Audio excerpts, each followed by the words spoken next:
अस्सलाम वालेकुम दोस्तों, आपका दोबारा खुशामदीद है एमसीक्यू जंक्शन के इस नए एपिसोड में, जहां हम कर रहे हैं जेके एसएसबी नायब तहसीलदार की तैयारी टॉपिक वाइज कंप्लीट। आज हम लेकर आए हैं सेशन 3 पार्ट सेकंड, जिसमें हम कवर करेंगे बाकी के 40 एमसीक्यूज, यानी क्वेश्चन नंबर 41 से लेके 80 तक ऑन एनवायरनमेंट, इकोलॉजी और बायोडाइवर्सिटी। ये पार्ट पहले वाले सेशन का कंटिन्यूशन है, जिसमें हमने 1 से 40 एमसीक्यूज ऑलरेडी कवर किए थे। अगर आपने वो नहीं देखा तो डिस्क्रिप्शन में उसका लिंक है, जाके आप एक बार चेक कीजिए। इस सेशन में आपको मिलेगा बायोडाइवर्सिटी के एडवांस्ड फैक्टर्स, एनवायरमेंटल लॉज और पॉलिसीज, क्लाइमेट चेंज और ओजोन डिप्लीशन से रिलेटेड एमसीक्यूज और कुछ ट्रिकी पीवाईक्यूज जो आपको एग्जाम में एज देंगे। ये ये क्वेश्चंस एग्जाम के सिलेबस पर बेस्ड हैं और कंसेप्ट क्लियरिटी के साथ एक्सप्लेन किए गए हैं, ताकि आप सिर्फ रटा ना मारो बल्कि समझ कर याद करो। नोटबुक रेडी रखो और हर सवाल का जवाब देने की कोशिश करो और अपनी प्रिपरेशन को एक लेवल पर ले जाओ। और हाँ, अगर अभी तक आपने इस चैनल को सब्सक्राइब नहीं किया तो अभी कर लो, ताकि अगली वीडियोस जैसे ही आए आपको उसका नोटिफिकेशन तुरंत मिले। चलिए शुरू करते हैं आज के इस सेशन को, यानी कि एनवायरमेंटल इकोलॉजी और बायोडाइवर्सिटी के पार्ट 2 को। जैसे कि आपको पता ही है, मैंने आपको इन सारे टॉपिक्स पे, यानी कि current events of national and international importance, science and technology, और आज मैं करा रहा हूँ आपको इन दोनों पे ऑलरेडी मैंने करवाए हैं, और आज मैं आपको इसका पार्ट फर्स्ट मैंने करवा लिया है और आज मैं कराऊंगा पार्ट सेकंड इसका, एनवायरनमेंट, इकोलॉजी एंड बायोडाइवर्सिटी। इसके पार्ट फर्स्ट में मैंने आपको दिए थे 40 क्वेश्चंस, एंड टुडे मैं और 40 लेके आया हूं आपके लिए।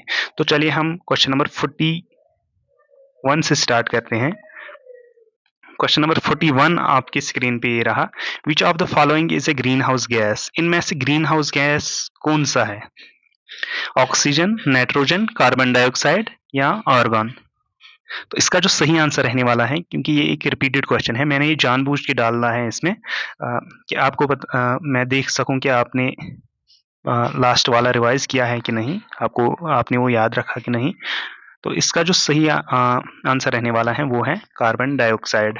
तो चलिए हम मूव करते हैं क्वेश्चन नंबर 42 पर। क्वेश्चन नंबर 42 आपकी स्क्रीन पर ये रहा। विच gas is primarily responsible for acid rain? Acid rain के लिए कौन सी गैस रिस्पॉन्सिबल है? प्राइमरीली पूछ रहा है, तो इसका सही आंसर रहने वाला है वो है SO2। क्वेश्चन नंबर 43 आपकी स्क्रीन पे ये रहा। Cryo protocol is related to? Cryo protocol किसके रिलेटेड है? तो आपने इसका आंसर सही गैस किया होगा, क्लाइमेट चेंज। तो अब हम मूव करते हैं क्वेश्चन नंबर 44 पर। The main cause of biodiversity loss is natural disasters, habitat destruction, over population, solar flares. तो इसका सही आंसर रहने वाला है हैबिटेट डिस्ट्रैक्शन। कुछ ऐसी कंट्रीज हैं जहाँ पे ओवर पॉपुलेशन है पर बायोडाइवर्सिटी वहाँ पे रिच है, बहुत ज़्यादा है। पर कुछ ऐसी कंट्रीज हैं जहाँ पर पॉपुलेशन उतनी ज़्यादा नहीं है, पर फिर भी वहाँ पे उतनी बायोडाइवर्सिटी रिचनेस नहीं दिख रही है। इसलिए इसका आंसर ओवर पॉपुलेशन नहीं आएगा। मोस्ट अप्रोप्रिएट इसका आंसर जो है वो हैबिटेट डिस्ट्रैक्शन आएगा। तो अब हम क्वेश्चन नंबर 45 पे मूव करते हैं। Which is the richest ecosystem in biodiversity? Desert, ocean, tropical rain forest, tundra? इसका सही आंसर रहने वाला है ट्रॉपिकल रेन फॉरेस्ट। अब हम क्वेश्चन नंबर 46 पे मूव करते हैं। Red data book contains information about? Red data book जो है, इसमें किसके रिलेटेड इंफॉर्मेशन दी गई है? Rare plants, extinct animals, endangered species, trees in India? Red से आप इसको याद रख सकते हैं, रेड फ्लैग जहां पे भी आता है मतलब कि डेंजर, सो एंडेंजर्ड स्पीशीज इसका सही आंसर रहने वाला है। अब हम क्वेश्चन नंबर 47 पे मूव करते हैं। What is the full form of UNEP? UNEP की फुल फॉर्म क्या है? ये रिपीटेड क्वेश्चन है, तो इसका सही आंसर रहने वाला है यूनाइटेड नेशंस एनवायरनमेंट प्रोग्राम। तो अब हम क्वेश्चन नंबर 48 पे मूव करते हैं। Which of the following is non renewable source of energy? Non renewable source of energy इनमें से कौन सी है? सनलाइट, विंड, कोल, वाटर। इसका सही आंसर रहने वाला है कोल, यानी कि कोल एक ना एक दिन खत्म होगा, ये लिमिटेड है अर्थ पे। तो अब हम क्वेश्चन नंबर 49 पे मूव करते हैं। Which one is Ramsar site in India? Which one is a Ramsar site in India? Last में मैंने यहाँ पे फॉर एग्जाम्पल किसी एक को हम कट करते हैं यहाँ पर। चलिए हम इसका आंसर ही मैं बताता हूँ आपको। इसका सही आंसर रहने वाला है सुंदरबंस। या इसका आंसर एक और भी आ सकता है। लास्ट में मैंने इसका ऑप्शन एक और रखा था, वो है क्लेडो नेशनल पार्क। तो आप इन दोनों को याद रखना। यही है रामसर साइट इन इंडिया। अब हम क्वेश्चन नंबर 50 पे मूव करते हैं। Noise pollution is measured in? Noise pollution किस में मेजर्ड होता है? यानी कि साउंड का यूनिट क्या है? साउंड किस में मेजर होती है? तो इसका सही आंसर रहने वाला है decibels, luminous light, joules energy और वाट पावर।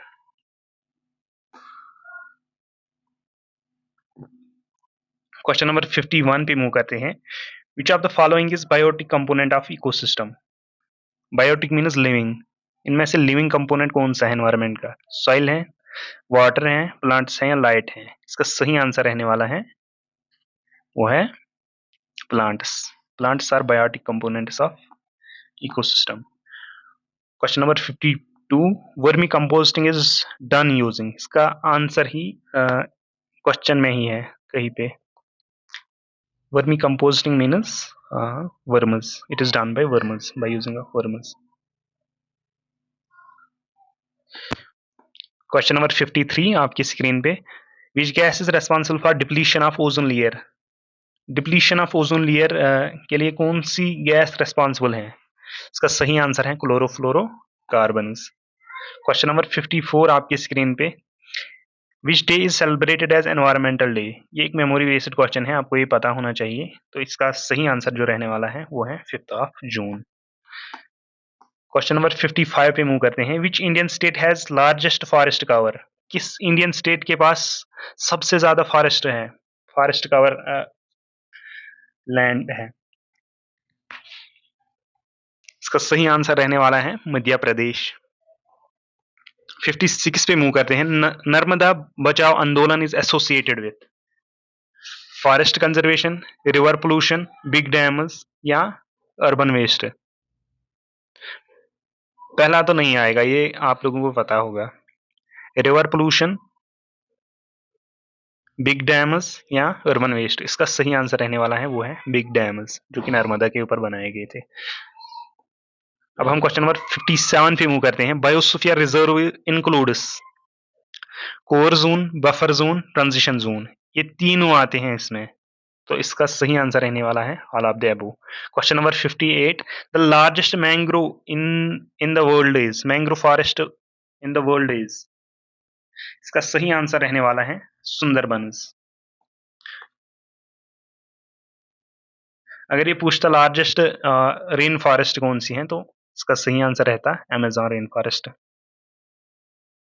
क्वेश्चन नंबर 58 आपकी स्क्रीन, क्वेश्चन नंबर 59 आपकी स्क्रीन पर। The main cause of eutrophication is?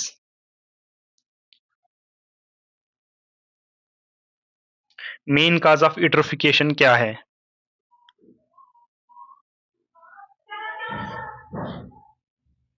Heavy rainfalls, excess fertilizers, oil spills या deforestation?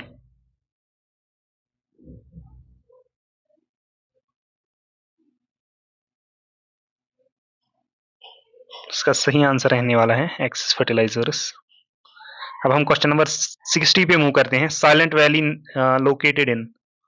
Silent valley is located in, सही answer इसका रहने वाला है Kerala, memory based.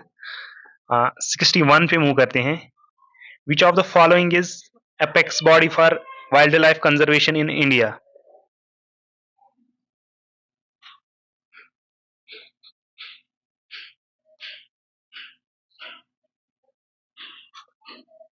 MOEF, WWF, CITES, IUCN?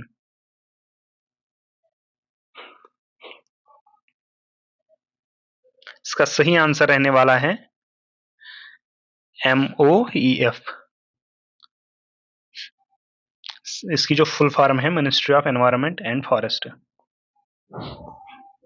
अब हम क्वेश्चन नंबर 62 पे मूव करते हैं। Which of these is keystone species? इनमें से कीस्टोन स्पीशी कौन सी है? मतलब कीस्टोन स्पीशीज वो स्पीशी होती हैं अगर हम एक फूड चेन में उसको रिमूव करेंगे, अगर हम उस एनिमल को एक फूड चेन में रिमूव करेंगे तो वो सारी की सारी फूड चेन जो है वो एग्जिस्ट ही नहीं करेगी।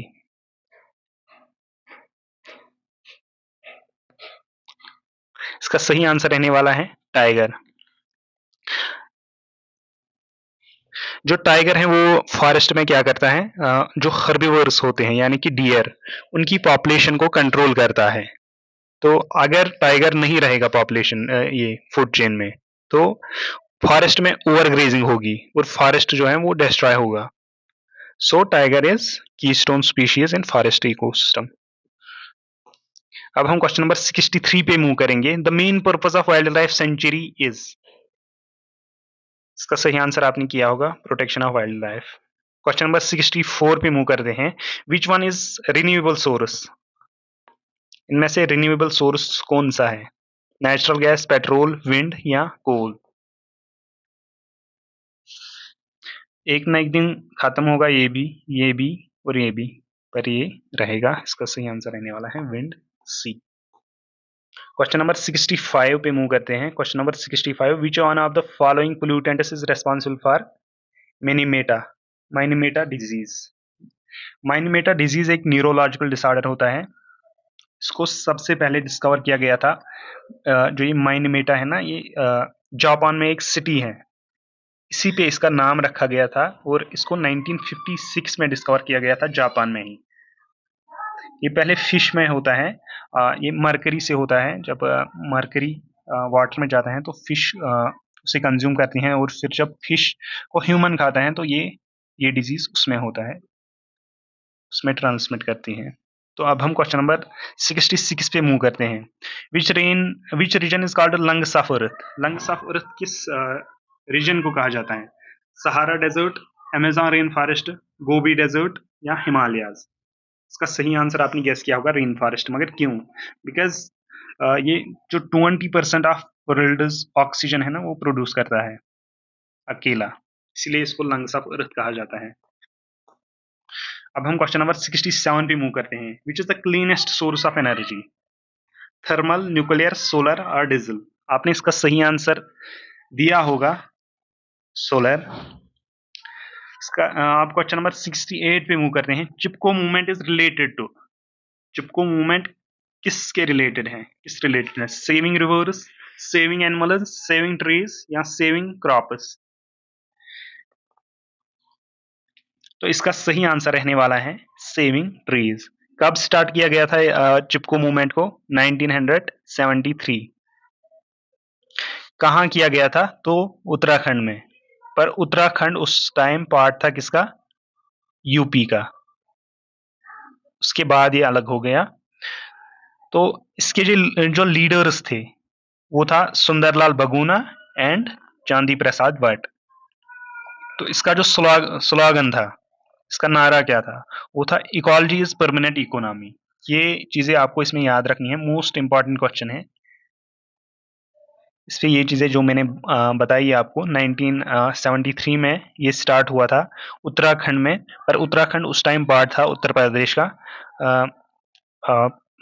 किस तरह से इन्होंने ये स्टार्ट किया था? इन्होंने ट्रीज को हग किया था और नारा क्या था इसका? Slogan ecology is permanent economy, और लीडर था सुंदरलाल बगुना एंड चांदी प्रसाद भट्ट।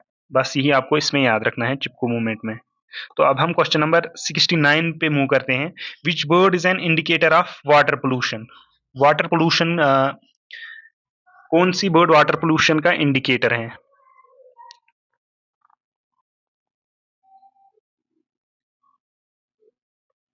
इसका सही आंसर रहने वाला है फ्लेमिंगो। फ्लेमिंगो क्यों? बिकॉज ये जहाँ पे फ्रेश वाटर होता है वहाँ पे एल्गी और प्लैंक्टन्स ग्रो होते हैं, और ये जो बर्ड होता है ये उन्हीं जगहों पे रहता है बिकॉज़ ये इन्हीं को कंज़्यूम करता है। पर जब वाटर पोल्यूट होता है, पोल्यूशन होता है वाटर में, तो ये एल्गी एल्गी भी मतलब कि पोल्यूट होती हैं, और जो प्लैंक्टन्स हैं वो भी। और फिर जब ये कंज़्यूम करता है और ये भाग जाता है वहाँ से, या सिक होता है या मर ही जाता है, तो ये कहीं और मूव हो जाता है। इसीलिए इसको इंडिकेटर जहाँ पे भी ये पाया जाता है, तो वहाँ पे मतलब यही है कि वहाँ पे फ्रेश वाटर पाया जाता है। तो अब हम क्वेश्चन नंबर 70 पे मूव करते हैं। Which law relates year pollution in sorry which law regulates year pollution in India? तो ये एक मेमोरी बेस्ड, ये आपको याद रखने हैं। ईयर एक्ट 1981 इसका सही आंसर रहने वाला है। विच one of this is an abiotic component? Abiotic component कौन सा है इनमें से? इसका सही आंसर रहने वाला है abiotic is water. 72 the main producer in an ecosystem is? Main producer ecosystem में कौन सा है? वो है algae. 73 which of these is an example of ex conservation? इसका सही आंसर रहने वाला है zoo. 74 carbon footprint means? Carbon footprint की जो मीनिंग है वो है CO2 emission by person or a group. इसका सही आंसर रहने वाला है ऑप्शन नंबर सी। 75 पे मूव करते हैं। Who is known as father of Indian environmental movement? बहुत ही इंपॉर्टेंट है। Who is known as father of Indian environmental movement? ये मैंने आपको चिपको मूवमेंट में बताया है। चिपको मूवमेंट किस किसने स्टार्ट की थी? मतलब वो उसके लीडर कौन कौन थे? लीडर था एक सुंदरलाल बहुगुणा एंड चांदी प्रसाद भट्ट। तो इसका जो सही आंसर रहने वाला है सुंदरलाल बहुगुणा। तो अब हम क्वेश्चन नंबर 76 पे मूव करते हैं। The ozone layer is found in? Ozone layer कहाँ पे पाया जाता है, मतलब कि किस स्फीयर में, एटमॉस्फेयर के किस स्फीयर में पाया जाता है? तो वो है स्ट्रेटोस्फीयर। अब हम क्वेश्चन नंबर 77 पे मूव करते हैं। Which insect is considered as pollinator? किस इंसेक्ट को पॉलिनेटर कहा जाता है? आंट, मॉस्किटो, बटरफ्लाई या कॉकरोच? इसका सही आंसर रहने वाला है बटरफ्लाई। ये आपको पता होगा। Question number 78 the process of break down of biodegradable waste by microbes is called? इसको कहा जाता है डिकम्पोजिशन। इरोजन आपको पता ही होगा, पोल्यूशन भी आपको पता ही होगा। सेडमेंटेशन, सेडमेंटेशन जब हम मतलब कि एक पोल्यूटेड वाटर जो होता है उसको एक जगह पे छोड़ देते हैं बहुत से टाइम के लिए अनडिस्टर्ब्ड, तो इसमें सैंड भी होती है, मड भी होती हैं, और वो नीचे दब जाती हैं, और ऊपर जो लेयर होती है वाटर की वो साफ होती है। तो यही है सेडमेंटेशन का की मीनिंग। 79 पे मूव करते हैं। Which body regulates environmental related cases in India? इसका सही आंसर है एनजीटी। एनजीटी की फुल फॉर्म क्या है? National green tribunal. और MOEF की मीनिंग क्या है, फुल फॉर्म क्या है? Ministry of environment and forest. Answer रहने वाला है एनजीटी। तो क्वेश्चन नंबर लास्ट यानी कि क्वेश्चन नंबर 80 आपके स्क्रीन पर। Which organisation publishes a red list of threatened species? साथ ही साथ इनकी फुल फॉर्म भी अगर आपको पता है तो गैस करना। WHO की आपको पता ही होगी, वर्ल्ड हेल्थ ऑर्गेनाइजेशन। IUCN ये मैंने आपको कल भी बताया, international union for conservation of nature. तो WWF भी आपको पता ही होगा, world wide fund for nature. UNEP united nations environmental programme, ये आज का क्वेश्चन ही था। तो इसका सही आंसर जो है which organisation publishes the red list of threatened species, वो है IUCN। तो चलिए इस लेक्चर को यहीं पे एंड करते हैं। तो आप यहाँ पे आए उसके लिए थैंक यू। अगर आप अभी तक यहाँ पे रुके हो तो प्लीज़ वीडियो को लाइक करना, चैनल को सब्सक्राइब करना, और साथ ही साथ कमेंट्स में अपना स्कोर बताना कि आपकी कितने ठीक हुए। और thank you for watching this video. तो चलिए मिलते हैं नेक्स्ट वीडियो में। तब तक के लिए पढ़ाई करते रहिए। Good luck.